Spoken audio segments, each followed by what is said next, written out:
Hi, I'm Frank DeFelice. And I'm Jim Cassis. We've both been nurses for over 25 years. The thing is, Jim and I have spent almost our entire careers in the operating room. And there's much more to nursing than just the operating room. The nursing profession is a widely diverse field. Yeah, Jim, with many specialty areas. There's the ER, pediatrics, hospice, school nurse, the list goes on and on. We are on a mission to explore the nursing profession. That's why we created our show, Real Talk with Real Nurses. This journey will take us out of the OR and out into the nursing community. Our show is driven by interviews with nurses who describe what they do, how they do it, and share their personal stories. So welcome to Real Talk with Real Nurses. Or as we like to call it, the Jim and Frank Show. And that too, yeah.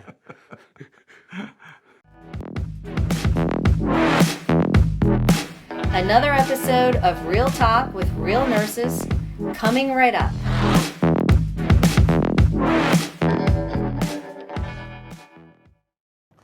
Welcome to Real Talk with Real Nurses. I'm Frank DeFelice. And I'm Jim Cassis. Welcome to the State of the Nursing Profession in 2022 episode. That's a mouthful. Yeah. All right, before we get started, I would like to congratulate Jim on his retirement. Jim has retired from nursing after an illustrious career. Here's a picture of his last punch out. Oh, yeah. So happy retirement, Jim. Thank you, Frank. All right, in today's show, we will talk about where we are as a nursing profession. We have some interesting demographic statistics that highlight trends in nursing and where we are as a profession and where we're going. In today's show, we will discuss some significant events in nursing that have played a part where we are as a profession today. We're talking about media events. We also discussed the nursing shortage briefly, as this topic will be addressed at length in a future episode. I've been a nurse, well, I'm still a nurse. I still have my nursing license. I still consider my nurse, though I'm not practicing, for over 28 years. But I'll admit, I've never taken the time to really look at the demographics of our profession. None of us have. I guess I find some of these demographics very interesting. Just to note, we obtained these statistics from a very reliable source, such as the U.S. Board of Labor and Statistics, the American Nurses Association, and Lipicots. Not all these statistics are exactly the same, but they show the overall trend and where we're leading to it. Okay. All right, so there's over 4 million nurses in the United States, and not all of them are working. In 2018, the number of actual RN jobs was 3,058,800. 2 years later, in 2020, the number was 3,080,100.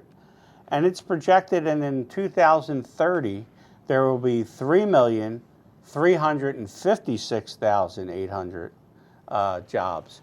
And that's an increase of 276,800 jobs by 2030, which is only 7 years from now. And that's like a 9% increase in the RN workforce during a nursing shortage. So, and this is primarily due to the general population, mostly the elderly population getting older, but our overall population is increasing and you're going to need more nurses. Nursing is our country's largest healthcare profession. The average age of a nurse right now is 48 to 50. Nearly half of all nurses are over 50, and I've actually seen some figures that say that the average age of a nurse is 52. Right. So to me, when Jim says we're nurses and we're looking at these stats, that was the most alarming stat for me, is that the average age in all the nurses, and we're talking about like 3 million, the average age is 52. Right. That's old. And the number, this number has steadily increased over the years. To give you an example, in 1983, the average age of a nurse was 37.4. In 1998, the average age was 41.9. And now, 52. I mean, that's a big jump. 34% to 41 to 52. Another interesting stat, nurses 65 and older in the workforce in 2013, 10 years ago, 4.4% were 65 and older. In 2020, it shot up to 14.6, and in 20? or did I say that? 2017, it shot up to 14.6. In 2020, 19%. So 19%, which is like 1/5 of our workforce, is 65 and over. Are you kidding me? So, And that's like a stone's throw away from retirement. well, literally, Frank, they are retired because if you take a look at that, so that was 2020, there were 65. We're in 2022, which would make him 67. People who were of that age in 2020, full retirement age for full benefits for Social Security was 66 years and 8 months. So that means if they were planning to retire, they're already eligible for Social Security. They could take full Social Security, retire. So probably that number has increased dramatically now. It must, because in 3 years ago it was 19%, and so a lot of them hit Yeah, they've hit the retirement. retirement age, all within the pandemic time frame during a nursing shortage. during the nursery How you shortage. doing? So we're going to discuss some of the racial demographics and gender demographics of the RN population in the U.S. All right. Good luck, Jim. Try to All right. explain this. So I'm going to try to explain this as concise as possible. I'll put up a chart to help Jim, because but not right in front of my face. I gave it to Jim because I couldn't even articulate. All right. I'm like trying to. So the first numbers I'm going to give you is the percentage of the race in that particular population. Told you it was hard. Let me rephrase that. The first number I'm going to give you is the percentage of that race in the nursing population. The second number I'm going to give you is the percentage of that race in the U.S. population. So for white Caucasians, the amount of Caucasians in the nursing population is 73.3%.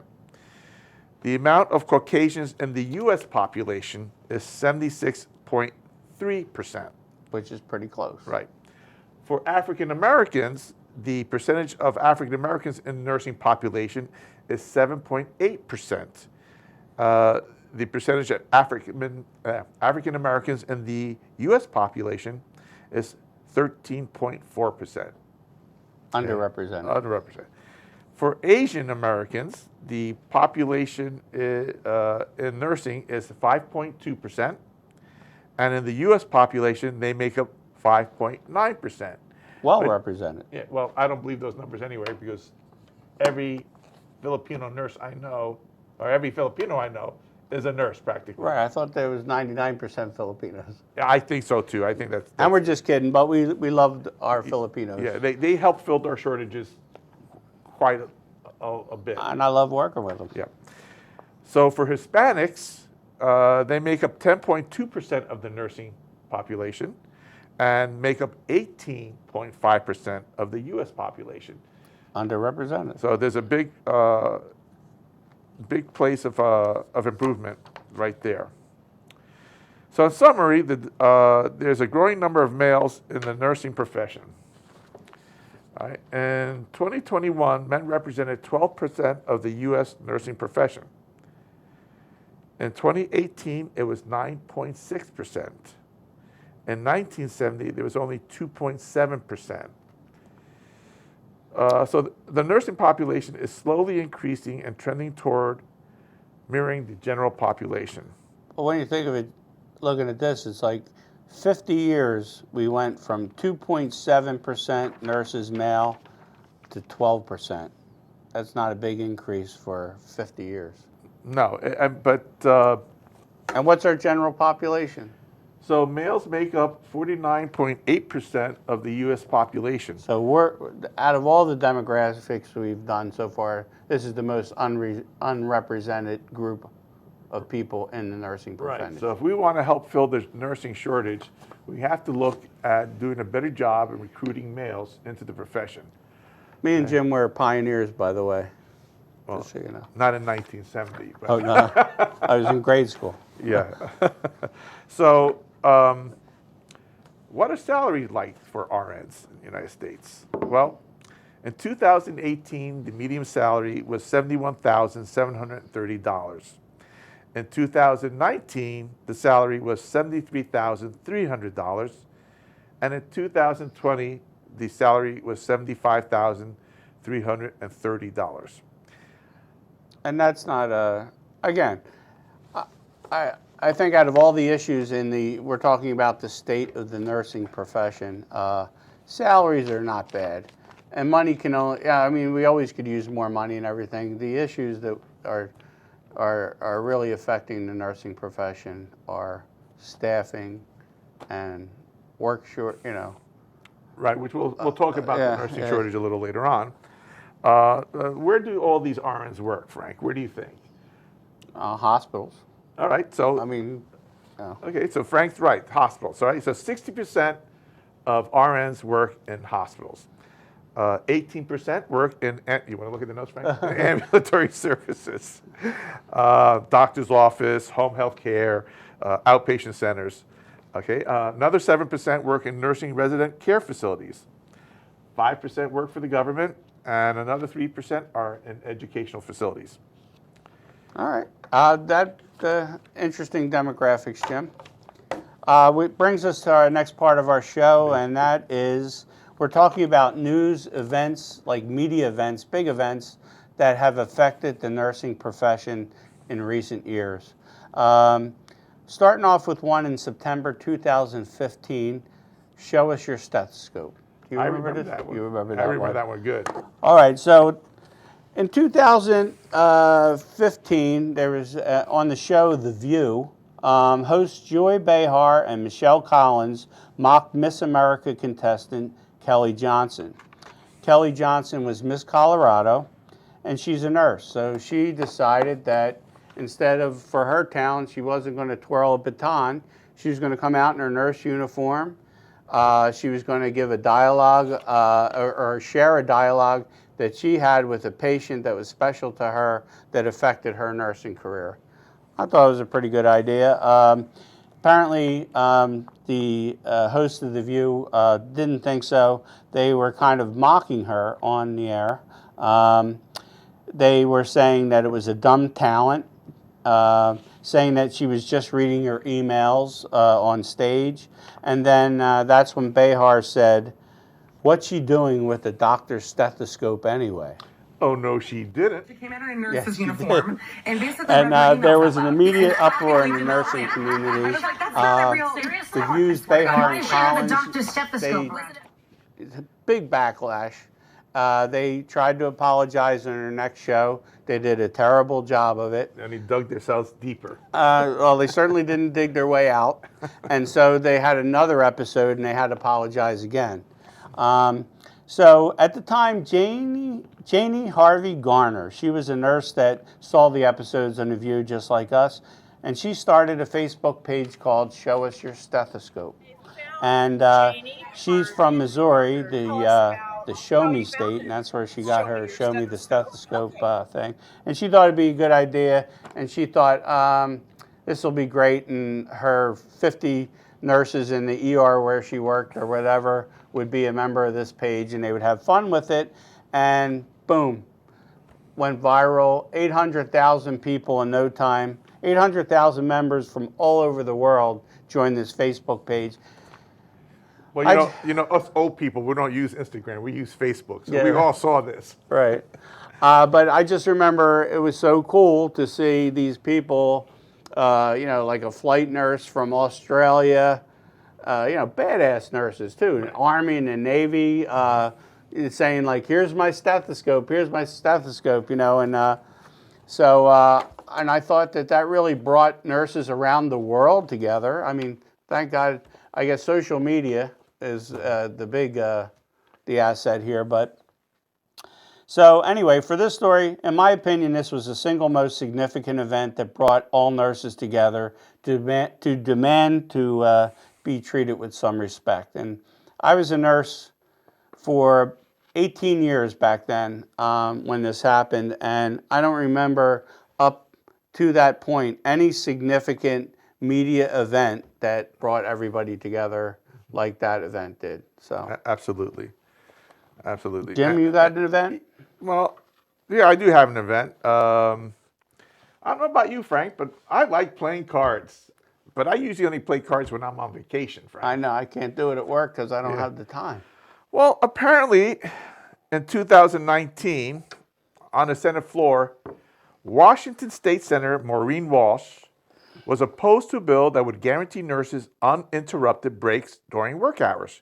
She stated that nurses probably play cards for a considerable amount of the day.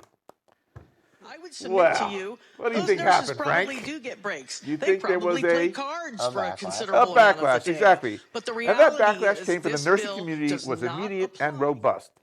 The Washington State Nurses Association, the WSNA, posted a blog about the incident. The site was so busy that it crashed. WSNA called Walsh's statement incredibly disrespectful and patronizing. WSNA also added, "No, Senator, nurses are not sitting around playing cards. They are taking care of your neighbors, your family, and your community." Senator Walsh issued an apology after that backlash. Well, I can say one thing, Frank. Is she still a senator? Well, as of 2021, she is no longer a senator. You can draw your own conclusions from that. Yeah. All right, so that brings us to our next event, and that's Nurses Are Heroes. And this is to do with the 2020, the COVID-19 pandemic, and which wasn't too long ago. But at the time, you got to remember, you got to put yourself back in 2020. COVID was an unknown entity. We didn't have any advanced treatments. We didn't know exactly how it was spread at one point. We discovered we didn't have enough PPE for a pandemic. And everybody was pretty much panicking. CDC guidelines changed frequently. Healthcare workers were afraid of getting sick, rightfully so. They were afraid, pregnant nurses were afraid of what was going to happen to their fetuses. Nurses were afraid to bring the virus home to their family. The other mental side of it is that a lot of nurses were exposed to multiple dying patients, and it was a terrible environment. We already had a nursing shortage before COVID-19, and then the census of the hospitals rose, and they were spread thinner. Then some nurses would get sick, and even thinner. I'm sure some nurses probably bailed out of there since the average age of a nurse is 52. And don't forget, Frank, those nurses were not only doing nursing duties, they were also feeding patients. They were doing cleaning rooms. They were doing all the care that normally would have been Because diverse. they kept, what do they call it? Reduced exposure. Right, to other environmental services was told to stay out of it and all that kind of stuff. So, yeah, and some of the stories were, horrific, like the ones that I've heard out of New York and stuff. So anyway, on a positive light, nurses were getting national, worldwide positive exposure for risking their lives for their patients.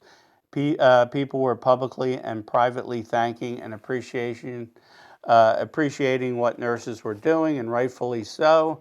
I know when we came into work, we had signs, and people were giving us cookies, and we had cards from grade schools and stuff saying you are our heroes, and it makes you feel good going to work. So all in all, horrific, but a positive impact on nursing. It was good community relations. People saw what we were doing. Right. Unfortunately, things changed rather quickly. Yes. Right? Nurses suddenly became villains. On December 14th, the first nurse to receive vaccine in the U.S. was Sandra Lindsay. Federal and state vaccine mandates soon followed. Nurses who refused to get the vaccine were threatened to be fired by already short-staffed healthcare facilities. At this time, the issue came to a head. Approximately 15% of New York healthcare workers were unvaccinated. New York governor was considering bringing in out-of-state workers and mobilizing the National Guard to fill the numerous and immediate vacancies by healthcare workers who were refusing the vaccine. And can you imagine that too, Jim? It's like there's a nursing shortage before COVID hit, then COVID hits, the census goes up, they're even more thin, nurses are getting sick, and now they're going to mandate that the nurses that have worked without a vaccine and all these people putting their lives in a balance now are being mandated and fired for not getting the vaccine, and then they're going to call in the National Guard to fill in their jobs. Yeah.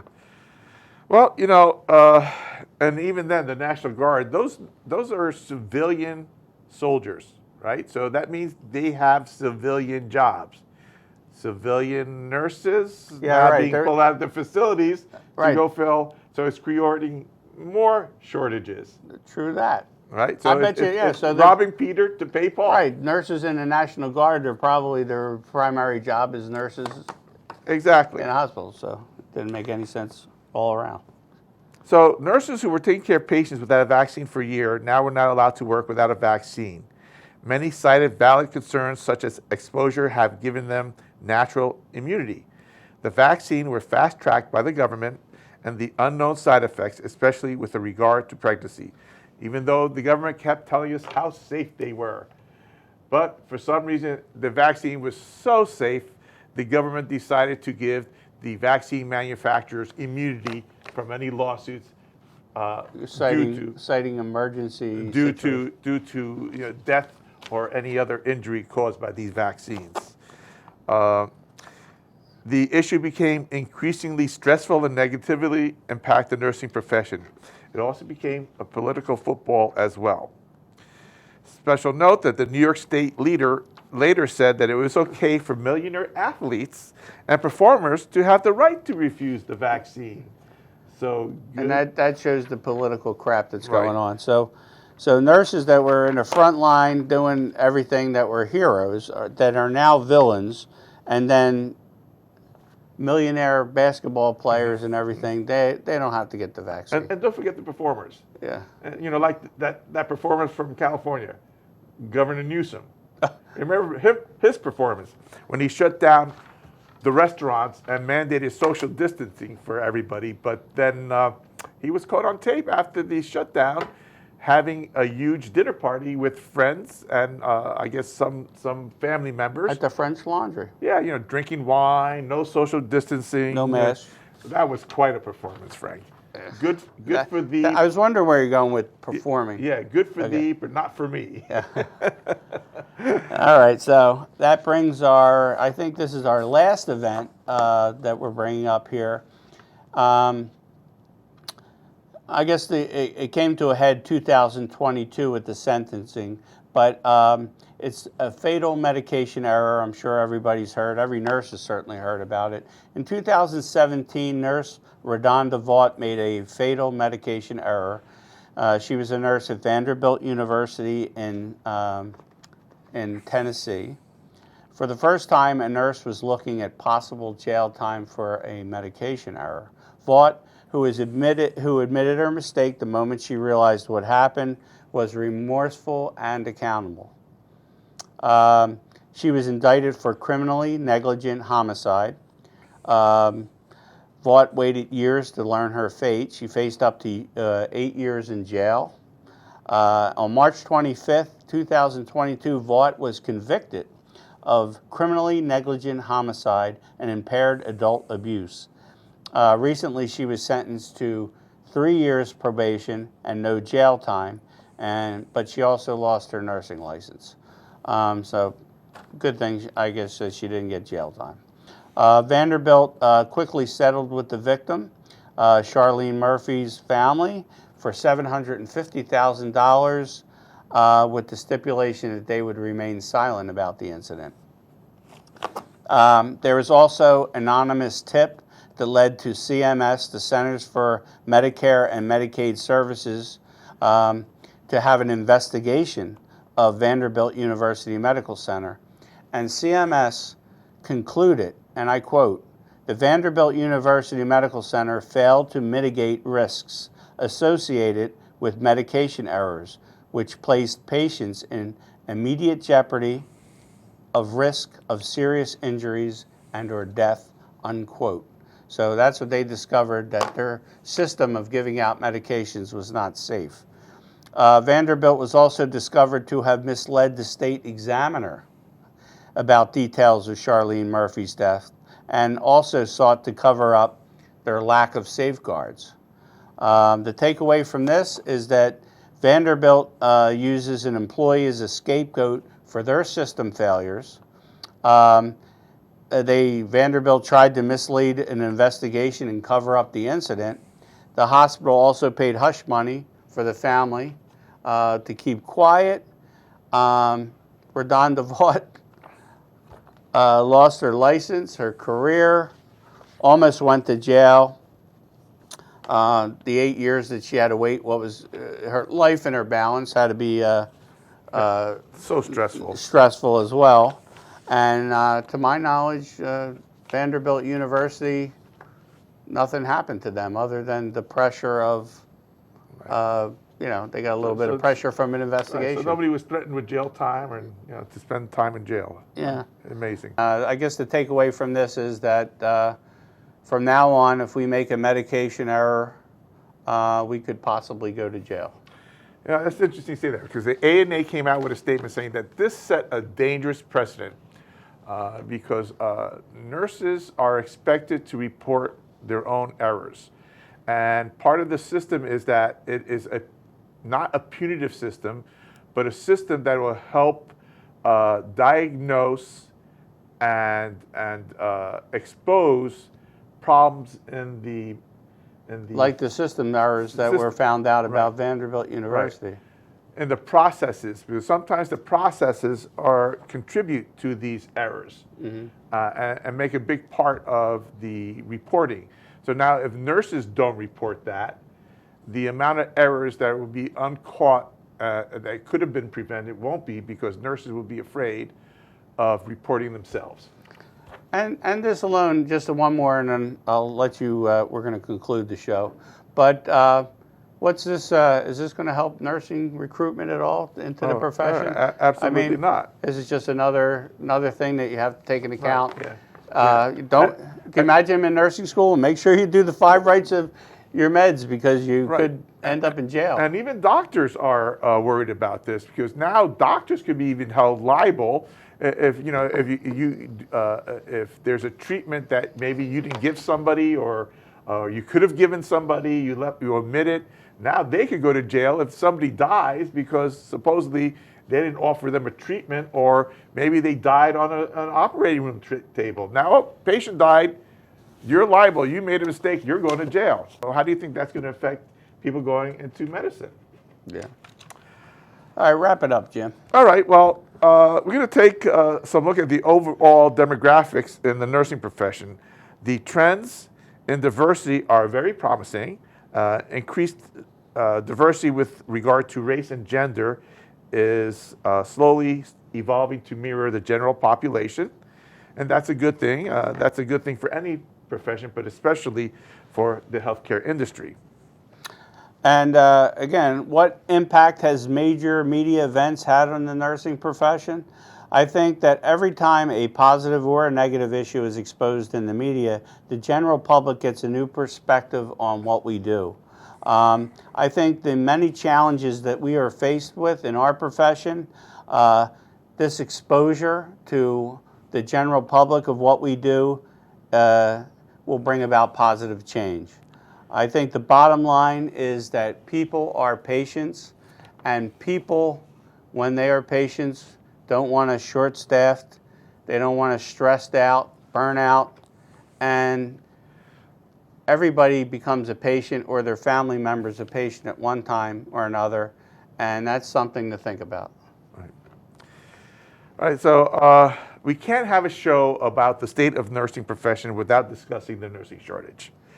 We will do a deep dive into the nursing shortage in an upcoming episode. That's going to be a whole episode. Woo!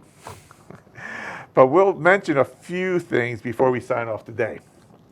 The future projection for our profession is not promising. In fact, they are very alarming.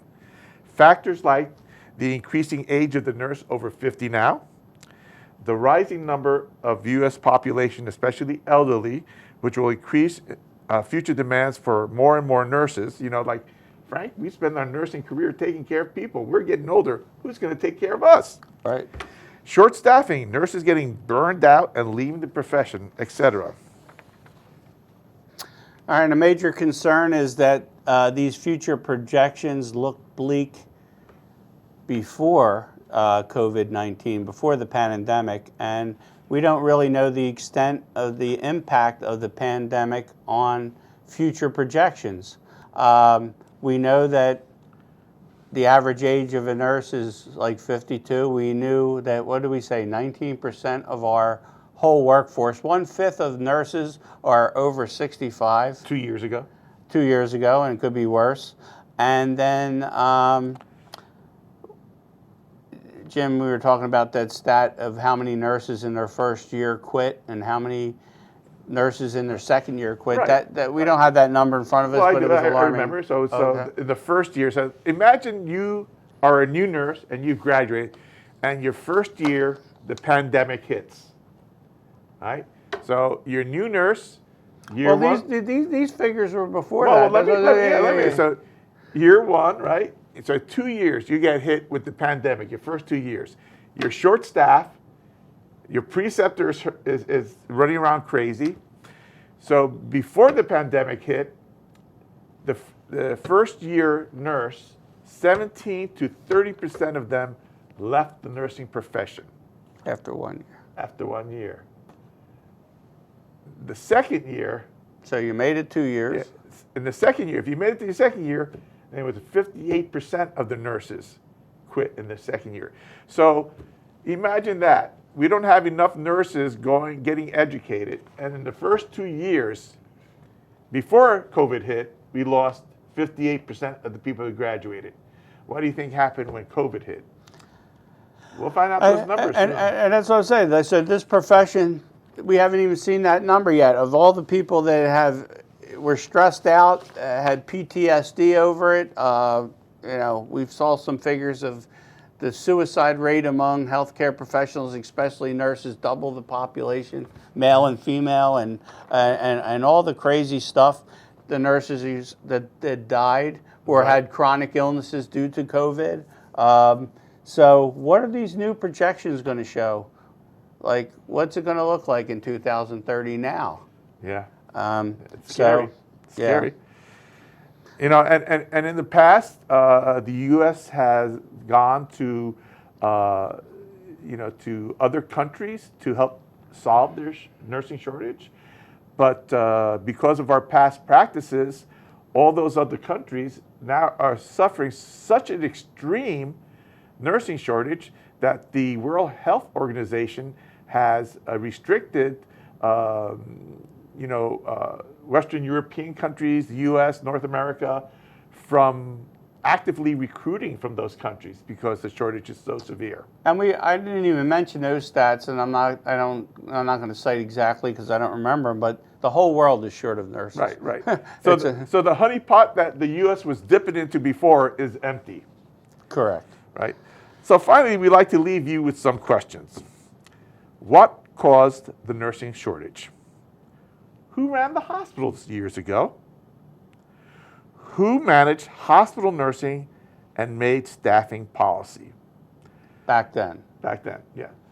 So we have some ideas. And who's running the hospitals now? So that's our big question that we're leaving you with. Who ran them? Who made the policy? Who was taking care of staffing and overseeing hospital healthcare workers, and who's doing it now? And We think we know the answers, like Right. Jim says. So we're just looking forward to seeing what you guys have to say in the comments and everything, and maybe we'll include some of those thought-provoking comments you guys have in our nursing Yeah, shortage we episode. want to take a look at your thoughts and your comments, and we want to see, we're just 2 nurses, and how many nurses we said there in the U.S.? 4 million? 4 million, over 4 million. Over 4 million. So we'd like to hear your thoughts and like to see your comments, and we'll take a look at them and we'll let you know the results of those comments and results. All right. And that's it for this episode. So thank you for joining us. We're going to have another episode coming up with some real nurses that we're going to have as guests. Real nurses on Real Talk. Yeah, real talk with real nurses. We're going to actually have guests this time. I mean, Real Talk with real nurses. I Yeah. got that. Yeah. It's All right right. there. Well, thanks for joining us. We'll see you next episode. See you later. Say goodbye, Jim. Oh, bye, Jim.